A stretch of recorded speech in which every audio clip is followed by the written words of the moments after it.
জেগে থাক তার ধ্যানে, ওরে মন তুই জেগে থাক তার ধ্যানে, কখন প্রভুর ডাক আসে ভাই কে জানে, ওরে মন তুই জেগে থাক তার ধ্যানে।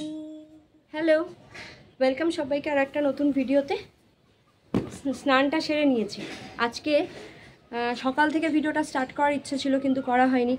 নন্দা এসেছিলো পয়লা বৈশাখ উপলক্ষে মেয়েকে কাপড় দিতে। আমি না রোদের দিকে একদম তাকাতে পারি না, তার জন্য আর সকাল থেকে ভিডিওটা শুরু করা হয়নি। তারপর একটু লেটও হয়ে গেছে মেয়েকে পড়াতে পড়াতে এবং ঘরের সমস্ত কাজ করতে করতে ভিডিও শুরু করতে পারিনি। ভাবলাম স্নানটা সেরে নিয়ে ভিডিওটা স্টার্ট করি। আর চলুন নিচে যাই।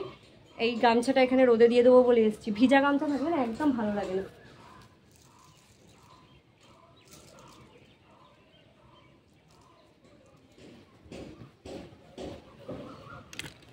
চলুন নিচে যাওয়া যাক। আর আপনাদেরকে আজকে কি রান্না বান্না করছি তার একটু দেখাই আপনাদেরকে। আর এই দেখুন আমার গাছ, কিছু দেখার নেই তাও দেখাই, ভালো লাগে আর কি।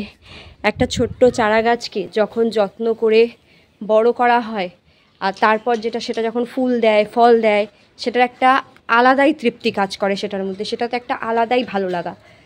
আমার মনে হয় যারা গাছ লাগান দেখো রোদ বলে কি করেছে, আমার মনে হয় যারা গাছ লাগান তারা বুঝবেন যে মানুষকে সময় দেওয়ার থেকে গাছকে সময় দেওয়া কতটা ভালো। বড় হয়ে অ্যাটলিস্ট বেইমানি করে খুব, মানে পরিচর্যার অভাবে গাছ নষ্ট হয়, কিন্তু যদি ঠিকঠাকভাবে পরিচর্যা করে বড় করতে পারেন ফুল ফল অবশ্যই দেবে, কম হলেও দেবে।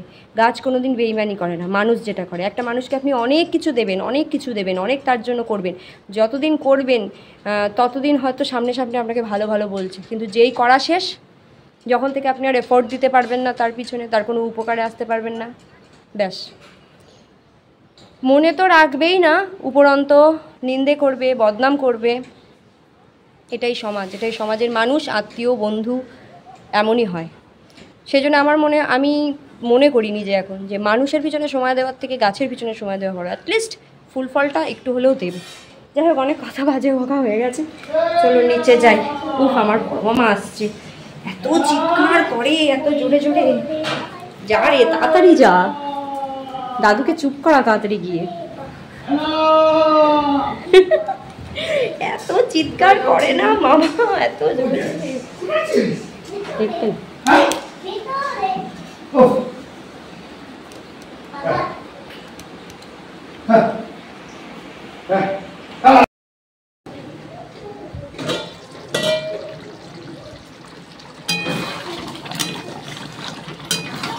আজকে চিকেন হচ্ছে, সানডে মানেই চিকেন, প্রত্যেক সানডেতেই আমাদের বাড়িতে চিকেনটা হবেই।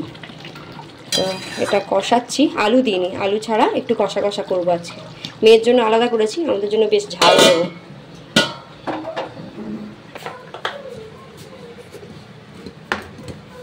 এই যে মেয়ের জন্য প্রেশারে করেছি।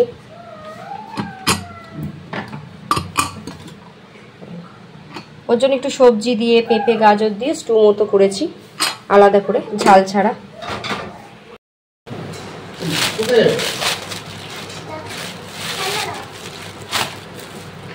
একটা কালার পেন্সিল, ভালো রে তোর সোনা পিসি কালার পেন্সিলটা দিয়েছে, ভালো করেছে জানিস।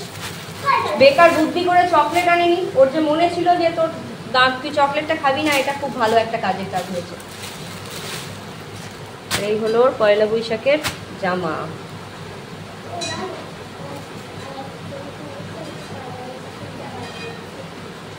দাদুকে দেখো পয়লা বৈশাখ।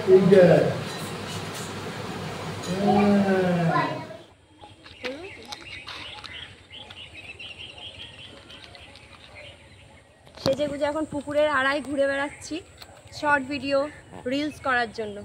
আমাদের পুকুরটা একবার দেখাও, আগেও একটা ভিডিওতে দেখিয়েছি, তার একবার দেখাই। এই আমার পুকুর, আমার পুকুরের পাড়, এখানে আমি রিলস বানাই। ওই দেখো আমার আম গাছে কতগুলো আম হয়েছে, দাঁড়া আমি যাচ্ছি, আমাকে সমেত দেখাবে। আমার গাছে এটা কি হলো? এই আয় এদিকে, এই দেখো কত আম হয়েছে। এই গাছটা অনেক পুরনো আম গাছ। আমি একটা ডাল ধরে দেখাতে গেলাম, ডালটা ভেঙেই চলে এলো। নাও, আলোটা সুন্দর আসবে ভেবে এখানটা রিলস করতে এসেছিলাম, কিন্তু আলো একদমই সুন্দর আসেনি, একদম মনের মতো আসেনি। কিন্তু এখন সূর্যটাকে দেখো, সূর্যটা তোলো, কি সুন্দর এখন সূর্যটা। ওর স্কিনে টাচ করে ব্রাইটনেসটা কমাও, দেখবে সূর্যটাকে সুন্দর উঠবে। আবার আমাকে যখন তুলবে তখন ব্রাইটনেসটা বাড়াবে, না তো আমি তো সূর্যের মতো সুন্দরী নই, আমি তো আর সূর্য রানীর মতো সুন্দরী নই। ব্রাইটনেস না বাড়ালে আমাকে দেখতে সুন্দর লাগবে না। রিলস করলাম কয়েকটা, সেগুলো তোমরা তো দেখতে পাবে শর্টে। তো এখন আর কিছু করবো না, বাড়ি যাব, চা খাবো, পড়াতে যাব। আমার ক্যামেরাম্যান মিস্টার উনিও বেরোবেন কাজে। তো ভিডিওটা আজকের মধ্যে এখানে শেষ করে দিচ্ছি। সকলে ভালো থাকবেন, সকলে ভালো থাকবেন, সুস্থ থাকবেন, আনন্দ থাকবেন, সবার শুভকামনা করে ভিডিওটা এখানে শেষ করছি। চলো টাটা, দেখা হবে পরের ভিডিওতে। ও হ্যাঁ, ভালো লাগলে লাইক করবেন, বন্ধুবান্ধব ফ্যামিলির মধ্যে যারা এরকম লাইফস্টাইল ব্লগ দেখতে ভালোবাসে তাদের সাথে শেয়ার করবেন, আর নিজেদের মতামত কমেন্টে লিখে জানাবেন। টাটা।